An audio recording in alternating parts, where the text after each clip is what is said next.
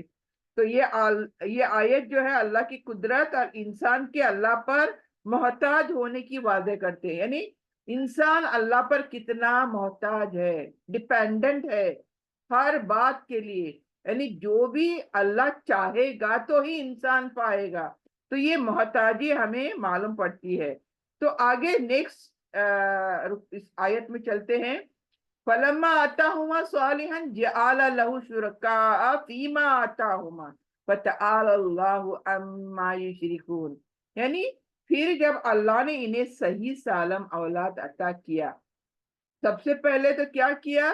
دعا کری ہمیں ایسی ایسی اولاد چاہیے صحیح سالم، لیکن اللہ نے جب اولاد دے دی صحیح سالم، کیا ہوا؟ اس کے بعد کیا ہوا؟ یہ آیت سنو ابھی۔ پھر جب اللہ نے انہیں صحیح سالم اولاد عطا کر دی تو انہوں نے اس نعمت میں اللہ کے شریک ٹھہرائے۔ سمجھ آئی بات کی؟ بس اللہ نے ان کے شرک سے بہت بلند بالا ہے۔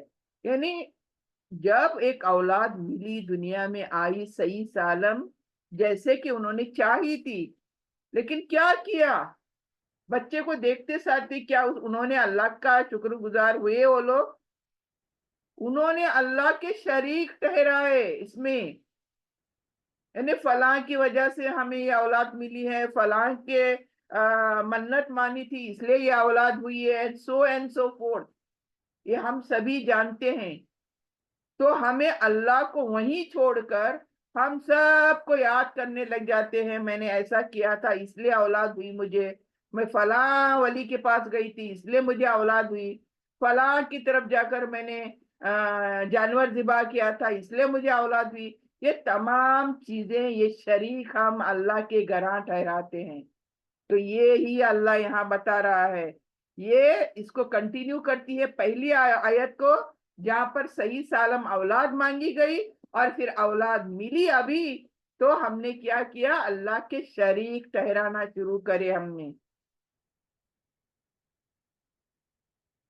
تو بعض لوگ شرک ادا کرنے کے بجائے یا شکر ادا کرنے کے بجائے اللہ کے ساتھ دوسروں کو شریک ٹھہرانے لگے۔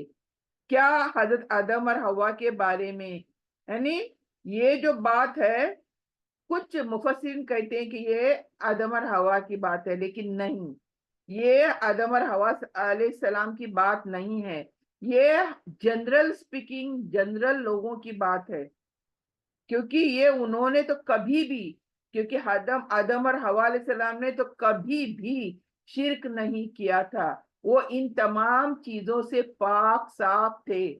تو یہ جنرل ٹرم میں بات ہو رہی ہے یہاں پر کہ انہوں نے، یعنی لوگوں نے شرک یعنی اللہ کے شریک ٹھہرائے۔ مطلب کیسے؟ اولاد کو اللہ کی خالص نعمت سمجھنے کی بجائے، یعنی اللہ نے دیا ہے یہ سمجھنے کی بجائے ہم کیا کرتے ہیں؟ بوتوں کو، دیوی دیوتاؤں کو یا غیر اللہ کی طرف منسوب کرتے ہیں۔ جیسے میں نے ابھی کہا نا، یہ فلاں کی طرف میں گئی تھی، فلاں کی طرف جا کر میں نے منت مانگی تھی، یا میں نے فلاں دیوی کے پوجا کری تھی، یا اتنے ناریل وہاں چڑھائی تھی، یا وہاں پر ایک بکری ذبح کری تھی، اسی لیے اس نے میری دعا سن لی اور مجھے اولاد عطا کی. اللہ نے عطا کی بول کے کوئی نہیں بولتے. تو یہی اللہ یہاں دہرا رہے ہیں, ہماری فطرت دہرا رہا ہے. یعنی یہ عقیدہ رکھنا کہ فلاں بزرگ نے اس کی وجہ سے یا فلاں ہستی کی اس نے ہمیں اولاد دی ہے, یہ غلط ہے, یہ شرک ہے, یہ شریک ٹھہرانے کا ذریعہ ہے. یہ تمام لوگ نعمت ملنے کے بعد اللہ کو بھول جانا اور دوسروں کو اصل سمجھنا, یہ سب سے بڑی غلطی جو ہم سبھی کرتے ہیں. یہ تمام ہمارے جو معاشرے کے اندر ہم دیکھیں گے یہ چیز دھڑلے سے ہو رہی ہے. تو یہ جو برائی ہے, یہ جو گناہ ہے, یہ جو شرک ٹھہراتے ہیں ہم اللہ کے, شریک گراں دیتے ہیں ہم لوگ اللہ کے, اس پر ہمیں دیکھیں آج بہت اچھا سبق ملنے والا ہے. یعنی اللہ کی نعمت کو بھول جاتے ہیں, اللہ کا شکر ادا کرنے کے بجائے ہم دوسروں کو کریڈٹ دے دیتے ہیں. اس کی وجہ سے مجھے اولاد ہوئی, میں فلاں جگہ پہ گئی تھی اس لیے مجھے اولاد ہوئی. تو یہ تمام چیزیں نہیں ہونی چاہیے. فَتَعَالَى اللَّهُ عَمَّا يُشْرِكُونَ, یعنی اللہ تعالیٰ آخر میں اعلان فرماتا ہے کہ وہ ہر قسم کے شرک سے پاک ہے. میرے ساتھ کوئی بھی نہیں کھڑا ہو سکتا, میرے ساتھ تم کسی کو بھی کمپیئر نہیں کر سکتے, میرا کام کوئی بھی دنیا میں نہیں کر سکتا. یعنی اس کا کوئی بھی شریک نہیں ہو سکتا, نہ ہمسر ہو سکتا ہے, نہ مددگار ہو سکتا ہے. تو یہاں پر سبق کیا مل رہا ہے ہمیں؟ دیکھیں ہر آیت میں ایک سبق مل رہا ہے, and that سبق should be noted down. یعنی اولاد اللہ کی عطا کردہ نعمت ہے. وہ اللہ ہی نہیں بلکہ اولاد ہی نہیں بلکہ ہر چیز دنیا کی کیا ہے, کس کی عطا کردہ ہے؟ ہمارے اللہ کی, ہمارے رب کی عطا کردہ ہے. تو یہ ہمیں سب سے پہلے سمجھنا ہے. پھر دعا قبول ہونے کے بعد شکر ادا کرنا ضروری ہے. جب تم نے اللہ سے دعا کری تھی تو شکر ادا بھی اسی کا تو کرنا ہے. دوسرے کہاں سے آ جاتے ہیں بیچ میں, یہ ہمیں سمجھنا ہے. نعمتوں کو غیر اللہ کی طرف منسوب کرنا, یعنی پھر یاد کرنا میں کہاں گئی تھی, کس کے در پر گئی تھی, کس کی منت مانی تھی میں نے, کس کے پر چادراں چڑھائی تھی, کس کو میں نے زکاتاں دی تھی, کس کو میں نے صدقات دیے تھے, کہاں بکرے چڑھائے تھے میں نے. یہ تمام چیزیں یاد کر کے ہم کیا کرتے ہیں, اللہ کے ساتھ شرک کرتے ہیں ہم. تو اللہ تعالیٰ ہر قسم کے شرک سے اپنے آپ کو آزاد کراتا ہے. میرے ساتھ کوئی شریک ہے ہی نہیں تو تم کہاں سے ٹھہراتے ہو. مومن کو ہر نعمت پر الحمدللہ کہنا چاہیے. یعنی ضروری نہیں, یہ تو اولاد وغیرہ تو بڑی بڑی نعمتیں ہیں, میں بولتی چھوٹی چھوٹی نعمت پر انسان کی زبان پر الحمدللہ ہونا چاہیے. اللہ کی تعریف, اللہ کا شکر بجا لانا چاہیے. تو اس آیت میں ہمیں کیا ہے, اللہ تعالیٰ انسان کی اس کمزوری کو بیان کرتے ہیں کہ وہ ضرورت کے وقت اللہ سے دعا کرتا ہے, لیکن بعد میں نعمت جب ملتی ہے تو اللہ کا شکر ادا کرنے کے بجائے کیا کرتا ہے, دوسروں کا اس کا شریک ٹھہراتا ہے, دوسرے دنیا والوں کو لے کر بیچ میں آتا ہے. تو اللہ تعالیٰ اس شرک سے پاک ہے اور بلند ہے. اللہ تعالیٰ کے ساتھ ہم کسی کو شریک نہیں ٹھہرا سکتے. آگے چلتے ہیں. آیشرکون ما لا یخلق شیئا وهم یخلقون. کوشچن ہے, اللہ سرپرائزنگلی کوشچن کر رہا ہے یہاں پر. آیشرکون, کیا وہ ایسی ہستیوں کو اللہ کا شریک ٹھہراتے ہیں جو کوئی چیز پیدا ہی نہیں کر سکتے بلکہ خود پیدا کی گئے ہیں. دیکھیے یہاں پر کیا سوال آیا ہے, غور کریں ان چیزوں کو جو میں بتا رہی ہوں. کوشش تو کر رہی ہوں میں, لیکن آپ اور زیادہ سوچو اس بارے میں کہ کیا اللہ تعالیٰ بتانا چاہتا ہے. یعنی یہاں پر شرک کی مذمت کری ہے اللہ تعالیٰ نے, اور آپ اس آیت میں مشرکین کے عقیدے کی کمزوری کو عقل کے ذریعے واضح کیا جا رہا ہے, سمجھایا جا رہا ہے. کیونکہ اللہ سبحانہ تعالیٰ نے ہمیں عقل دی ہے نا, تو عقل سے سمجھنے کو بول رہا ہے اللہ تعالیٰ یہاں پر. اللہ کہتا ہے دیکھو تم ان چیزوں کو اللہ کا شریک کیسے بناتے ہو؟ وہ جو خود کسی چیز کو پیدا نہیں کر سکتے، یعنی کسی کو شریک بنانے کے لیے اس کا وہ پاور، اس کا وہ دبدبا، اس کی وہ لیول ہونی چاہیے نا. تو وہ کچھ بھی نہیں ہے، اس کو ہی کسی نے پیدا کیا ہے، تو وہ کیسے اللہ کا شریک ہو سکتا ہے؟ جیسے کہ ہم دنیا میں ہماری جو چل رہا ہے بت پرستی چل رہی ہے، دیوی دیوتا یا تمام معبود جنہیں ہم اللہ کو چھوڑ کر پکارتے ہیں، یعنی ہم مسلمانوں کی بات، چلو کافر تو دیوی دیوتا وغیرہ پوچھتے ہیں، چلو ان کی تو عقل ماری گئی ہے، لیکن ہم مسلمان اپنے آپ کو مسلمان بولتے ہیں اور کرتے کیا ہیں؟ اللہ کو چھوڑ کر اوروں کو کیوں پکارتے ہیں ہم؟ تو یہی یہاں پر پوچھا گیا ہے. نہ وہ زمین پیدا کر سکتے ہیں، نہ وہ آسمان پیدا کر سکتے ہیں، نہ وہ انسان پیدا کر سکتے ہیں. انسان تو انسان، وہ ایک مکھی بھی پیدا نہیں کر سکتے. یعنی وہ حقیقت یہ ہے کہ وہ خود مخلوق ہے. دے آر بین کریٹڈ، ان کو تو کریٹ کیا گیا ہے. دین ہاؤ کم وہ کیسے اللہ ہو سکتے ہیں؟ جن کو کسی نے بنایا اس دنیا میں، جن کا وجود کسی کی وجہ سے ہے، وہ کیسے ہمارے اللہ ہو سکتے ہیں، خدا ہو سکتے ہیں؟ یہ ہمیں سوچنا ہے، یہ سوچنے کی دعوت کر رہا ہے، دے رہا ہے اللہ تعالیٰ یہاں پر. وَهُمْ يُخْلَقُونَ، یعنی وہ خود پیدا کیے گئے ہیں. یہاں پر کیا کہا گیا ہے؟ وَهُمْ يُخْلَقُونَ. ارے جس کو پیدا کیا گیا ہے وہ دوسروں کے لیے کیا کر سکتے ہیں؟ وہ خود محتاج ہیں، وہ خود ایک ایک سانس کو محتاج ہیں. دوسروں کو کیا دیں گے نعمتیں، کیسے عطا کریں گے نعمتیں؟ یہ ہمیں سوچنا ہے.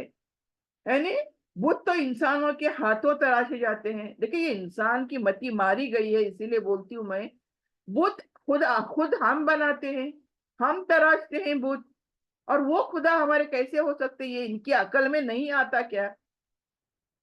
ارے سمجھنے کو اتنا ہی کافی نہیں کیا؟ یعنی جو بت میں خود تراشتی ہوں وہ میرا بھگوان کیسے ہو سکتا ہے؟ پھر یہ پتھر، یہ لکڑی، یہ دھات سے بنائے جاتے ہیں، پھر انہی کو معبود مان لیا جاتا ہے. سرپرائزنگلی، یعنی ہماری عقل کہاں گئی ہے؟ جس نے اللہ تعالیٰ نے ہمیں کیا کہا؟ اشرف المخلوقات کہا. یعنی اتنا ہمیں پاور دیا ہمارے دماغ کو سوچنے کے لیے، حقیقت کو ڈھونڈنے کے لیے، لیکن ہم ہیں کہ وہ بہرے، آندھے، گونگے بنے ہوئے ہیں. یعنی جو کسی کو کوئی کچھ بول دے بٹ وہی ہو جاتے ہیں ہم لوگ. تو اللہ تعالیٰ یہاں پر سوالیہ نشان، سوالیہ انداز میں مشرکین کو سوچنے کی دعوت دیتے ہیں کہ جو خود مخلوق ہیں وہ خالق کے برابر کیسے ہو سکتے ہیں؟ جو خود بنے ہی نہیں ہیں، ان کو کسی نے بنایا ہے، تو وہ کیسے اللہ تعالیٰ ہو سکتے ہیں؟ وہ کیسے خالق ہو سکتے ہیں؟ یعنی یہ عقلی دلیل دیا جا رہا ہے یہاں پر. یہ آیت ہمیں توحید کی ایک مضبوط عقلی دلیل دیتی ہے. توحید، وانس آف اللہ سبحانہ تعالیٰ، یہ ہے توحید، یہ ہے عقیدہ ہمارا کہ اللہ کے سوا دوسرا کوئی نہیں اس دنیا کے اندر، پوری دنیا کے اندر کوئی دوسرا نہیں. خالق جو کہ عبادت کا مستحق ہوتا ہے، یعنی جس نے مجھے بنایا، naturally he is my master, he is my creator. تو ہی از مائی، جس کی میں عبادت کروں، جس کو میں پوجوں، ہی از مائی ماسٹر. تو میں مخلوق عبادت کے مستحق ہیں. یعنی مخلوق جو ہے، جیسے ہم، وی آر مخلوق، اور یہ جتنے بھی ولی اللہ، یہ پیر، یہ جتنے بھی ہوتے ہیں، یہ مخلوق ہے اللہ کی. تو ہم یہ ہمارے کس طرح سے مستحق ہو سکتے ہیں ہماری عبادت کے؟ تو جو پیدا نہ کر سکے وہ معبود ہو ہی نہیں سکتے. تو ہوئز معبود جو پیدا کرتا ہے، اور جو خود پیدا ہوئے ہیں کسی کے اور کے ہاتھ سے، تو وہ کیسے معبود بن سکتے ہیں ہمارے؟ یعنی عبادت صرف اسی کی ہوئی، ہونی چاہیے جو سب کا خالق ہے، یعنی جس نے بنایا ہے وہی ماسٹر ہے ہمارا، وہی خالق کائنات ہے ہمارا۔ تو اس میں ہمارے لیے سبق کیا ہے؟ یعنی عبادت جو ہم کرتے ہیں اس کا حق صرف خالق کائنات کے لیے ہے، اسی کو ہے اور کوئی دوسرا نہیں۔ جو خود مخلوق ہو وہ معبود نہیں بن سکتا۔ جس کو کسی نے کریٹ کیا ہے وہ میرا معبود کیسے ہو سکتا ہے؟ سو ہی از نتھنگ۔ سو شرک جو ہے عقل اور فطرت دونوں کی خلاف ہے۔ جو ہم شرک کرتے ہیں، کسی کے شریک ٹھہراتے ہیں، اسے عقل بالکل ایکسپٹ نہیں کر سکتی ہماری، یہ فطرت کے خلاف ہے ہمارے۔ تو اللہ تعالیٰ انسان کو غور و فکر کی دعوت دے رہا ہے یہاں پر۔ آئیں یشرکون ما یخلق شیئا وهم یخلقون۔ تو توحید کی بنیاد اللہ کی صفت، صرف اللہ کی صفت پر ہے، خالقیت۔ اللہ جو بناتا ہے، یہ جو تمام دنیا، تمام مخلوقات جو اللہ نے بنایا ہے، یہی توحید کی بنیاد ہے۔ تو یہاں پر ہمیں 191 میں کیا سیکھنے کو مل رہا ہے کہ ایسی ہستیوں کو اللہ کا شریک ہم کیوں بناتے ہیں جو کسی چیز کو پیدا ہی نہیں کر سکتی، بلکہ خود پیدا کی گئی ہیں، یعنی وہ ہستی کسی نے پیدا کیا ہے انہیں۔ تو اس آیت میں توحید کی واضح عقلی دلیل دی گئی ہے کہ عبادت صرف خالق کائنات کی ہونی چاہیے، یعنی اللہ سبحانہ تعالیٰ کی ہونی چاہیے۔ آگے بڑھتے ہیں 192، وَلَا يَسْتَطِيعُونَ لَهُمْ نَصْرًا وَلَا أَنفُسَهُمْ يُنصَرُونَ۔ اگین کنٹینیوشن، یہ کنٹینیو ہو رہے ہیں، دیکھیں یہ آیتیں کنٹینیو ہو رہے ہیں۔ اور نہ وہ ان کی کوئی مدد کر سکتے ہیں اور نہ خود اپنی مدد کر سکتے ہیں۔ اب جن کو ہم شریک گراں ٹھہراتے ہیں اللہ کے، وہ کون ہیں؟ دیکھیں، یعنی یہاں پر مشرکین جن ہستیوں کو اللہ کا شریک بناتے ہیں وہ کوئی چیز پیدا ہی نہیں کر سکتے۔ اب اس آیت میں ایک اور دلیل دی جا رہی ہے۔ اللہ تعالیٰ کہتے ہیں کہ جن بتوں یا جھوٹے معبودوں کو تم پکارتے ہو وہ تمہاری کسی مشکل کو دور نہیں کر سکتے، یعنی تم پر کوئی مصیبت آئے وہ دور نہیں کر سکتے، تمہیں کوئی فائدہ وہ نہیں پہنچا سکتے، تمہیں کسی مصیبت سے نہیں چھڑا سکتے، دشمن کے مقابلے میں نہ ہی تمہاری مدد کر سکتے ہیں۔ بلکہ ان کی خود کی حالت کیسی ہے؟ وَلَا أَنفُسَهُمْ يَنصُرُونَ، یعنی وہ خود اپنی حفاظت نہیں کر سکتے، ہماری کیا خاک کریں گے؟ وہ خود اپنی حفاظت نہیں کرتے تو ہماری کیسے حفاظت کریں گے بولو؟ اور ہمیں کیسے چیزیں دیں گے یہ لوگ بولو؟ تو ایک بت گر جائے تو خود کھڑا نہیں ہو سکتا۔ دیکھیں یہ ہماری عقل اتنا بھی نہیں سوچ سکتی، تو کیسے انسان ہے ہم لوگ؟ بڑے بڑے ڈگریاں، پی ایچ ڈیز اور پتہ نہیں کیا کیا ایجوکیشن پانے کے بعد بھی ان کی عقل ان کا ساتھ نہیں دیتی کہ ایک بت جو خود میں تراشتی ہوں اپنے ہاتھوں سے، وہ میرا اللہ کیسے ہو سکتا ہے؟ کیا یہ سوال ان کے خیالوں میں بھی نہیں گزرتا؟ کوئی اسے توڑ دے تو اپنا دفاع بھی نہیں کر سکتے، اپنا ڈیفینس بھی نہیں کر سکتے۔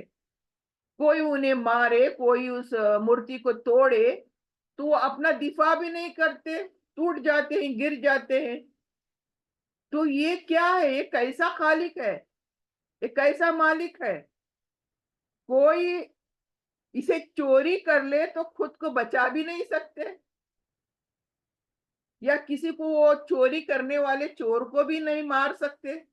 یہ کس طرح کے اللہ بنا کے رکھے ہم نے؟ یہ دیکھیں سوال اللہ تعالیٰ کے پورے۔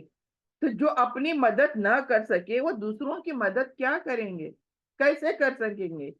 تو یہ بھی ایک توحید کی عظیم مثال یہاں پر مل رہی ہے، دلیل پروف کے ساتھ، کہ قرآن بار بار یہی حقیقت ہمیں بتاتا ہے کہ مدد کا اصل مالک صرف اللہ ہے، یعنی وہی مدد کر سکتا ہے، اس کے سوا دوسرا کوئی کر نہیں سکتا۔ نفع نقصان اللہ کے اختیار میں ہے. میرا کیا فائدہ ہونا ہے, میرے لیے کیا نقصان ہونا ہے, یہ تمام کون؟ اللہ ذمہ دار ہے, میں خود ذمہ دار نہیں ہوں اس کی. تو یہ اللہ کے اختیار میں ہے تمام چیزیں. یعنی بندے, فرشتے, بھوت یا دوسری مخلوق جو بھی ہے, مستقل طور پر کسی کی مدد کرنے کی قدرت نہیں رکھتے. یعنی جتنی چیزیں جو ہم دیکھ رہے ہیں یا جانتے ہیں, یہ تمام چیزیں کیا ہے؟ اللہ پر ڈیپینڈنٹ ہیں, خود ڈیپینڈ نہیں ہیں, اللہ پر ڈیپینڈنٹ ہیں یہ لوگ. تو یہاں اس آیت میں ہمیں کیا سمجھ میں آتا ہے کہ معبود وہی ہو سکتا ہے, عبادت کے لائق وہی ہو سکتا ہے جو خود کو بچا سکتے ہیں. یعنی خود کو جو بچا سکتے ہیں وہی معبود ہو سکتے ہیں. حقیقی مددگار صرف اور صرف اللہ ہے اور کوئی دوسرا نہیں. پھر مصیبت اور خوشی ہر حال میں اللہ ہی کی طرف ہمیں رجوع کرنا چاہیے. چاہے جتنی مصیبتیں آئیں, چاہے جتنی خوشیاں ملے ہمیں, لیکن ہر حالت میں ہمیں اپنے رب کی طرف رجوع کرنا چاہیے. یعنی شرک کی بنیاد یہ کمزور اور بے دلیل ہے. یعنی شرک جو گراں ٹھہراتے ہیں ہم لوگ, اللہ کی شریک جو ہم کرتے ہیں, یہ بہت ہی کمزور دلیلیں ہیں, یہ اس میں کوئی طاقت نہیں ہے. تو یہ جو آیت ہے 192, جو اللہ تعالیٰ فرماتے ہیں کہ مشرکین کے معبود نہ اپنے پجاریوں کی مدد کر سکتے ہیں, نہ اپنی خود کی مدد کر سکتے ہیں. اس لیے عبادت اور مدد طلب کرنے کا اصل حق صرف اللہ کو ہے, جو ہر چیز پر قدرت رکھتا ہے. علی کل شیء قدیر. تو یہ ہمیں اس آیت سے پتہ چلتا ہے. آگے چلتے ہیں, اس کو کنٹینیو کرتے ہیں.